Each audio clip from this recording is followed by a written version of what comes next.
KIIFB masala bond കേസിൽ ഹൈക്കോടതിയിൽ നിന്നും ഇഡിക്ക് വീണ്ടും തിരിച്ചടി. തോമസ് ഐസക്കിനെ ചോദ്യം ചെയ്യുന്നത് വിലക്കിയ സിംഗിൾ ബെഞ്ച് ഉത്തരവിനെതിരായ ഇഡി അപ്പീലിൽ ഡിവിഷൻ ബെഞ്ച് ഇടപെട്ടില്ല. ആക്ഷേപങ്ങൾ സിംഗിൾ ബെഞ്ചിന് മുന്നിൽ ഉന്നയിക്കാൻ ഇഡിക്ക് കോടതി നിർദ്ദേശം നൽകി. സാലി മുഹമ്മദ് തയ്യാറാക്കിയ റിപ്പോർട്ടിലേക്ക്. തെരഞ്ഞെടുപ്പ് സമയത്ത് സ്ഥാനാർത്ഥിയായിരുന്ന ഡോക്ടർ തോമസ് ഐസക്കിനെ ചോദ്യം ചെയ്യാനുള്ള ഇഡിയുടെ ശ്രമം തടഞ്ഞ് ഹൈക്കോടതി സിംഗിൾ ബെഞ്ച് നേരത്തെ ഒരു ഉത്തരവ് പുറപ്പെടുവിച്ചിരുന്നു. ആ ഉത്തരവ് റദ്ദാക്കണം, ചോദ്യം ചെയ്യാൻ അനുവദിക്കണം എന്നാവശ്യപ്പെട്ടുകൊണ്ടാണ് ഒരു അപ്പീലുമായി ഡിവിഷൻ ബെഞ്ചിനെ എൻഫോഴ്സ്മെൻറ്റ് ഡയറക്ടറേറ്റ് സമീപിച്ചിരുന്നത്. അത് മുൻപ് തന്നെ ഈ കേസ് മധ്യവേനൽ അവധിക്കാലത്ത് പരിശോധിച്ചതാണ് കോടതി.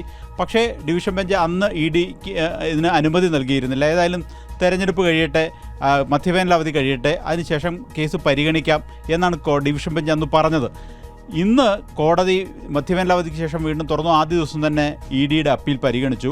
അതിനുശേഷം കോടതി പറഞ്ഞത് ഇതിൽ ഇടപെടാനേ ഉദ്ദേശിക്കുന്നില്ല എന്നാണ് ചീഫ് ജസ്റ്റിസ് അടങ്ങുന്ന ഡിവിഷൻ ബെഞ്ച് പറഞ്ഞത്. അതുകൊണ്ട് ഈ ഇഡിയുടെ ആവശ്യത്തിൽ ഏതെങ്കിലും തരത്തിലുള്ള ഒരു ഉത്തരവിന് കോടതി തയ്യാറായില്ല. മാത്രമല്ല, ഇടപെടണം എന്ന ഇഡിയുടെ ആവശ്യം കോടതി അംഗീകരിച്ചതുമില്ല.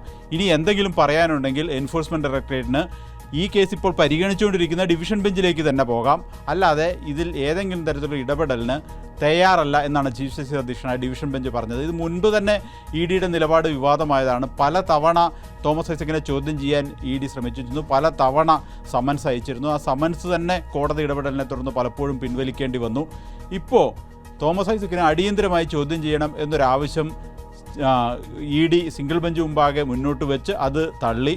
ഡിവിഷൻ ബെഞ്ചിൽ പോയി, ഡിവിഷൻ ബെഞ്ചും തള്ളി എന്നുള്ളതാണ് ഇപ്പോഴത്തെ സാഹചര്യം. ഇനി ഈ കേസിൽ ഇഡിക്ക് മുൻപോട്ട് എന്തെങ്കിലും ഒരു നടപടി എടുക്കണമെങ്കിൽ അതിന് സിംഗിൾ ബെഞ്ച് ഇപ്പോൾ പരിഗണിച്ചുകൊണ്ടിരിക്കുന്ന കേസിൽ സിംഗിൾ ബെഞ്ച് ഒരു തീർപ്പ് കൽപ്പിക്കേണ്ടതായുണ്ട് എന്നുള്ളതാണ് ഇപ്പോഴത്തെ സാഹചര്യം.